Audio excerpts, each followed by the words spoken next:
देखिएगा आज मैं आपको एक्सप्लेन कर रहा हूँ बिग एम मेथड। ये क्वेश्चन है solve LPP by big M method, minimize Z is equal to 2x1 plus x2 subject to 3x1 plus x2 is equal to 3, 4x1 plus 3x2 greater than equal 6, x1 plus 2x2 less than equal 3 and x1 x2 greater than equal 0।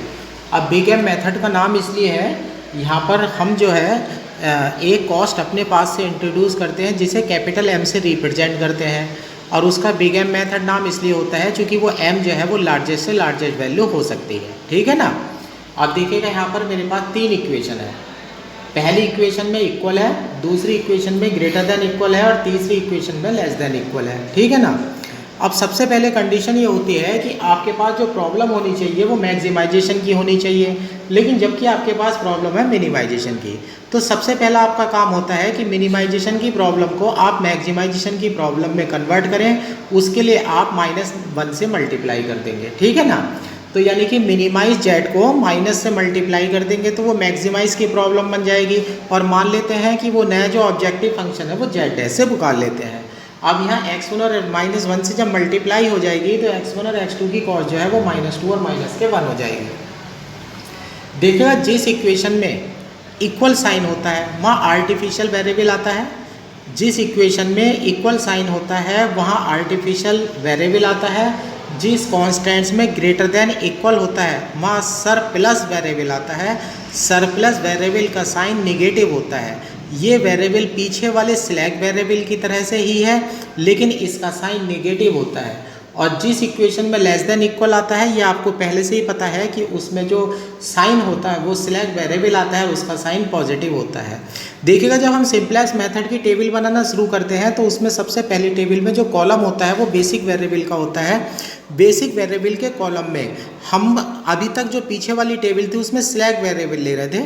Slag variable लेने का कारण ये होता है, slag variable का जो sign होता है वो पॉजिटिव होता है। ठीक है। और पॉजिटिव साइन होने के कारण उनका जो कॉफिशेंट होता है या तो वो 1 होता है या 0 होता है। तो जब सारी इक्वेशन को लेकर के हम उसका कॉफिशेंट लेते हैं तो वो एक आइडेंटिटी मैट्रिक्स बना देता है। तो यानी कि हमारे क्वेश्चन की सबसे पहली शर्त होती है कि जो मैट्रिक्स है वो आइडेंटिटी मैट्रिक्स होनी चाहिए। तो होता क्या है, देखिएगा जब इसमें इक्वल में साइन में आर्टिफिशियल वेरिएबल लिया जाएगा तो आर्टिफिशियल वेरिएबल का जो साइन होता है वो पॉजिटिव होता है। तो ये आपको आइडेंटिटी मैट्रिक्स का कॉलम प्रदान कर देता है। जिस इक्वेशन में ग्रेटर देन इक्वल होता है वहाँ पर सरप्लस वेरिएबल लिया जाता है। सरप्लस वेरिएबल का साइन नेगेटिव होता है, यह आपको आइडेंटिटी का कॉलम प्रदान नहीं करता, तो इसलिए आपको एक आर्टिफिशियल वेरिएबल और डालना पड़ता है। यानी कि कहने का मतलब यह है कि जिस इक्वेशन में इक्वल होता है उसमें सिर्फ आर्टिफिशियल वेरिएबल होता है, जिस इक्वेशन में ग्रेटर देन इक्वल होता है वहाँ पर एक सरप्लस वेरिएबल आता है, लेकिन उसके साथ एक आर्टिफिशियल वेरिएबल भी डालना पड़ता है। तो यानी कि नियम ये बना कि सरप्लस वेरिएबल के साथ हमेशा एक आर्टिफिशियल वेरिएबल जरूर आएगा। तो इस वाली इक्वेशन में हम सिर्फ आर्टिफिशियल वेरिएबल लेंगे, इसमें सरप्लस वेरिएबल के साथ एक आर्टिफिशियल वेरिएबल लेंगे, इसमें लेस देन इक्वल है तो इसमें हम सिर्फ स्लैग वेरिएबल लेंगे। अब स्लैग वेरिएबल और सरप्लस वेरिएबल की जो कॉस्ट होती है वो हमेशा 0 होती है, लेकिन हम क्या करते हैं, जो आर्टिफिशियल वेरिएबल होता है उसकी कॉस्ट जो है वो माइनस के m ली जाती है। m कुछ नहीं होता, वो एक बड़े से बड़ी वैल्यू भी हो सकती है, वो 100 भी हो सकती है, वो 1000 भी होती है, वो 10 करोड़ भी हो सकती है, वो 50 करोड़ भी हो सकती है। तो अब हम प्रॉब्लम को कन्वर्ट कर देते हैं। Maximize Z dash is equal to minimize Z is equal to -2x1 -x2। दो मेरे एक स्लैग और एक सरप्लस वेरिएबल है तो इनकी कॉस्ट मेरी 0 है, तो 0s1 plus 0s2 minus ma1 minus ma2। यहाँ पर मेरे a1 और a2 तो आर्टिफिशियल वेरिएबल है। देखिएगा पहली वाली जो इक्वेशन थी उसमें इक्वल था तो इसमें आर्टिफिशियल वेरिएबल a1 इंट्रोड्यूस करा गया है, 3x1 plus x2 plus a1 is equal to 3। दूसरी वाली जो इक्वेशन है उसमें ग्रेटर देन इक्वल है, उसमें देखिएगा एक सरप्लस वेरिएबल है जिसका साइन नेगेटिव है, और इसके साथ एक आर्टिफिशियल वेरिएबल a2 और डाला गया है इक्वल बनाने के लिए, क्योंकि सरप्लस वेरिएबल कभी भी अकेला नहीं आता। तीसरी इक्वेशन में लेस देन इक्वल है तो इसमें सिर्फ एक स्लैग वेरिएबल s2 डाला गया है। तो यहाँ पर मेरा a1 और a2 मेरे आर्टिफिशियल वेरिएबल है, s1 मेरा सरप्लस वेरिएबल है और s2 मेरा स्लैग वेरिएबल है। और जितने भी वेरिएबल होते हैं उनकी शर्त होती है कि वो नॉन निगेटिव होने चाहिए, यानी कि वो 0 या 0 से बड़े होने चाहिए। ठीक है ना। आप टेबल की स्टार्टिंग करते हैं। सिंप्लेक्स टेबल की स्टार्टिंग वैसे ही होगी जैसे कि चल रहा था। रोक दीजिए।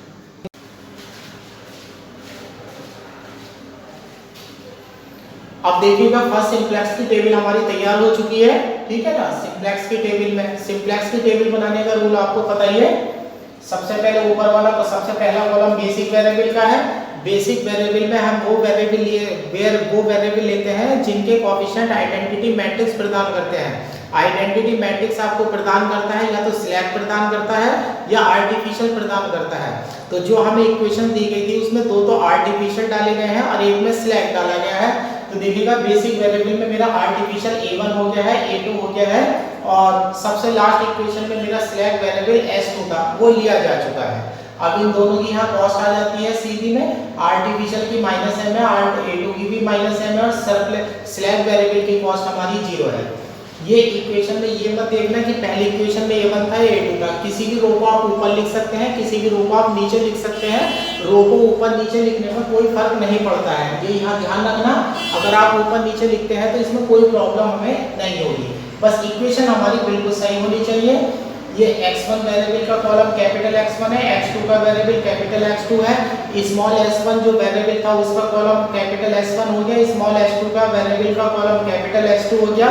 आर्टिफिशियल के कॉलम जो है वो कैपिटल A1 और कैपिटल A2 हो गए।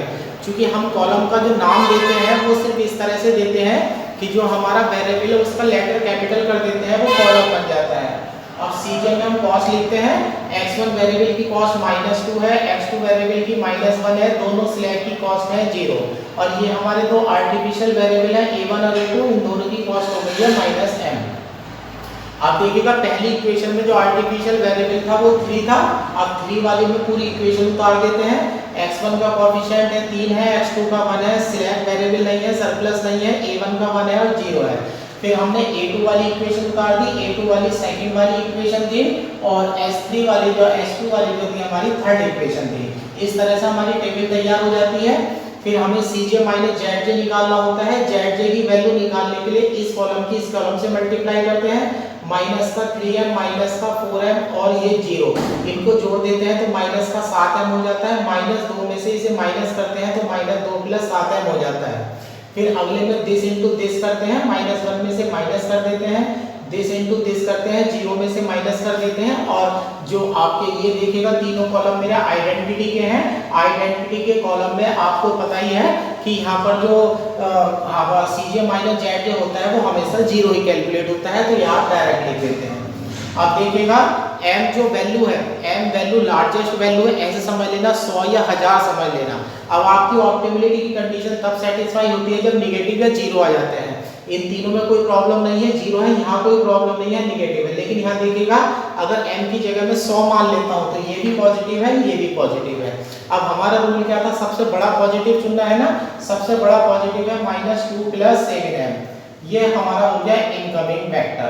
ठीक है, ये इनकमिंग वेक्टर हो गया, इनकमिंग वेक्टर हो गया हमारा x1। तो हमारा मिनिमम रेशियो हो जाता है x3/x1। अब डिवाइड करते हैं, 3/3 करेंगे तो 1 आएगा, 6/4 करेंगे तो ये आ जाएगा 3/2, 3 को 1 से डिवाइड करेंगे तो ये आ जाएगा हमारा 3। ठीक है ना। अब देखिएगा मिनिमम रेशियो यहाँ पर 1 है, ये मेरा हो जाएगा आउटगोइंग वेक्टर। ये आउटगोइंग वेक्टर के सामने देखिएगा a1 है तो a1 पर जाकर के एरो बाहर को लगा देते हैं, ये हमारा आउटगोइंग वेक्टर हो जाता है। ये इनकमिंग वेक्टर का एरो है और ये हमारा आउटगोइंग वेक्टर का एरो है। अब ये हो गया हमारा की एलिमेंट। बाकी मेथड देखिएगा, स्टार्टिंग की जो टेबल है वो बिल्कुल वैसी की वैसे ही बनाई गई है, बस वेरिएबल में थोड़ा सा चेंज हो गया है। फिर उसके बाद जैसा मेथड आपको बताया गया था उसी मेथड पे अप्लाई कर देंगे। आपको पहले भी सिखाया जा चुका है कि जहाँ की एलिमेंट है उसे 1 मानना होता है। की एलिमेंट आपके पास R1 वाली रो में है तो सबसे पहले आप ऑपरेशन लगाने वाले हैं R1 न्यू = R1 ओल्ड/3। ठीक है ना। R1 नई वाली जो R1 प्राप्त करेंगे वो पुरानी वाली R1 को 3 से डिवाइड करके प्राप्त करेंगे। जब ये ऑपरेशन लग जाएगा तो यहाँ पर जो है आपका 1 बन चुका होगा। ठीक है। अब इस 1 की हेल्प से इस 4 को और 1 को 0 बनाना होता है, क्योंकि हमारा रूल था कि की एलिमेंट जो है यहाँ पर तो आपको 1 बनाना है और जो बाकी एलिमेंट होते हैं उन्हें 0 बनाना है। अब अगला आपका ऑपरेशन लगेगा R2। अब दूसरी वाली R2 में चलते हैं। R2 न्यू अगर हमें लेनी है तो हमें R2 ओल्ड, यहाँ पर देखिएगा 4 है तो यहाँ करना पड़ेगा -4 R1 न्यू। ठीक है। अब ये हो जाता है। अब यहाँ 1 बन चुका होगा नई वाली R1 न्यू में। अब यहाँ R3 में देखिएगा 1 है, 1 को 0 बनाना है, तो ये हो गई हमारी R3 new is equal to हम करने वाले हैं R3 old minus R1 new. अब ये वाले सब ऑपरेशन लगा करके हम नई अपनी सिंप्लेक्स टेबल तैयार करते हैं और उसमें आगे बढ़ जाते हैं।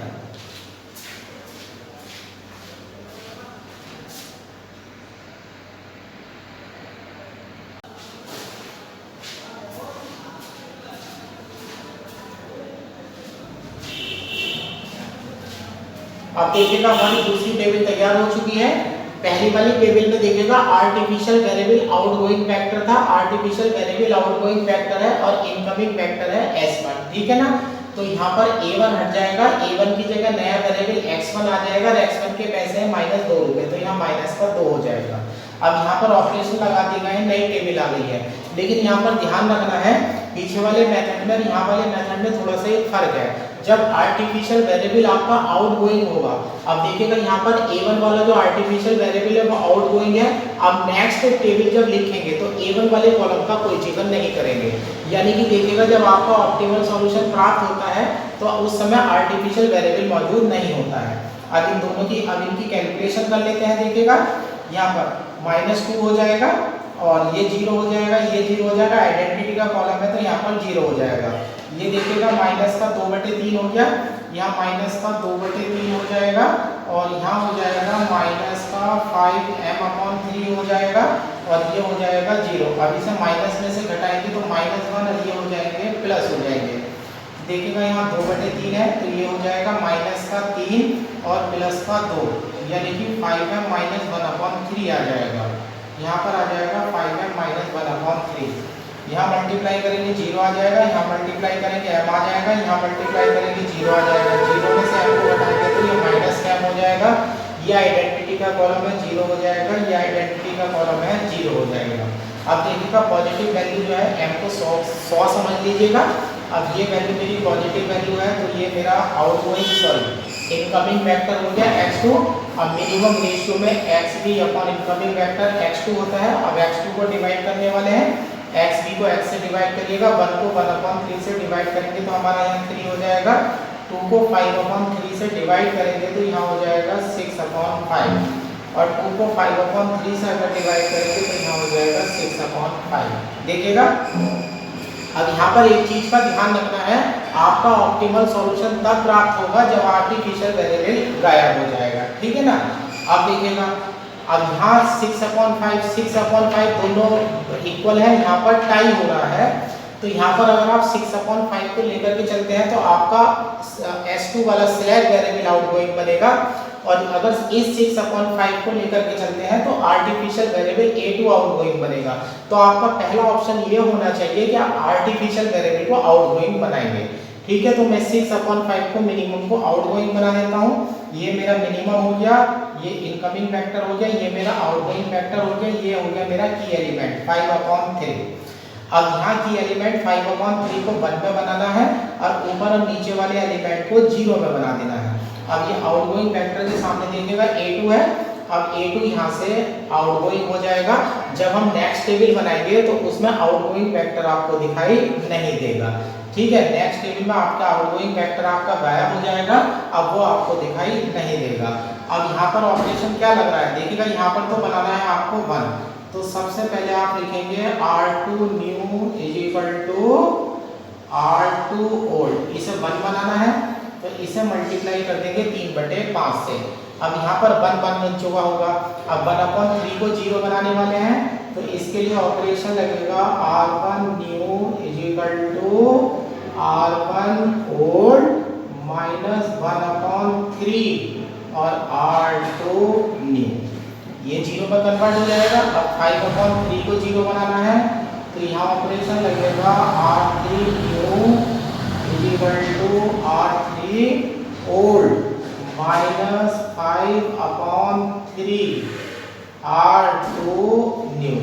अब ये ऑपरेशन लगा करके हम नई टेबल जो है वो तैयार कर लेते हैं।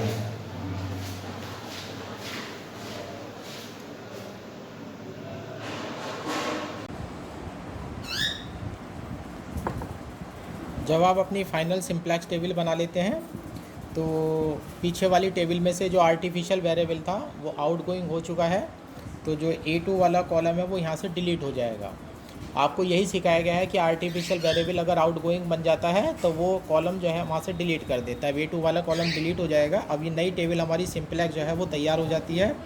आर्टिफिशियल वेरिएबल A2 जा चुका है और उसकी जगह नया वेरिएबल X2 आ गया है जिसके पैसे हैं आपके -1। अब जब हम ये सिंप्लेक्स टेबल तैयार करते हैं तो आइडेंटिटी का कॉलम है 0, या आइडेंटिटी का कॉलम है 0, या आइडेंटिटी का कॉलम है 0 है। और यहाँ पर देखिएगा CJ माइनस ZJ की वैल्यू -1/5 है, जो कि ऑप्टिमल कंडीशन की पहचान होती है। तो CJ minus ZJ <= 0, so that the solution is optimal and no artificial variable is present in the table. Table में कोई भी आर्टिफिशियल वेरिएबल मौजूद नहीं है, क्योंकि अगर टेबल में आर्टिफिशियल वेरिएबल मौजूद होगा और आपकी ऑप्टिमिलिटी की कंडीशन अगर सेटिस्फाई हो जाती है तो ऐसे केस में इनफिजिबल सॉल्यूशन होगा, जो कि अगली प्रॉब्लम में डिस्कस किया जाएगा। ध्यान दीजिएगा, अगर condition of optimality is satisfied, condition of optimality is satisfied and artificial variable is present in the table, then the solution will be infeasible. ठीक है, क्योंकि केस जो है वो 3 तरह के होते हैं। एक ऑप्टिमल सॉल्यूशन का केस होता है, एक इनफिजिबल सॉल्यूशन का केस होता है, और एक जो होता है सॉल्यूशन का केस होता है अनबाउंड सॉल्यूशन का केस होता है। उसके अलावा एक अल्टरनेटिव सॉल्यूशन का केस भी होता है। तो एक एक वीडियो में एक एक केस को हम डिस्कस करेंगे। अभी अनबाउंड और इनफिजिबल सॉल्यूशन जो है वो नेक्स्ट वीडियो में आ जाएंगे। अब यहाँ से हमारी x1 की वैल्यू 3/5 हो जाती है और x2 की वैल्यू 6/5 हो जाती है, और मिनिमाइज z = हो जाता है हमारा 12/5। और इस तरह से हमारा ये क्वेश्चन जो है वो कंप्लीट हो जाता है।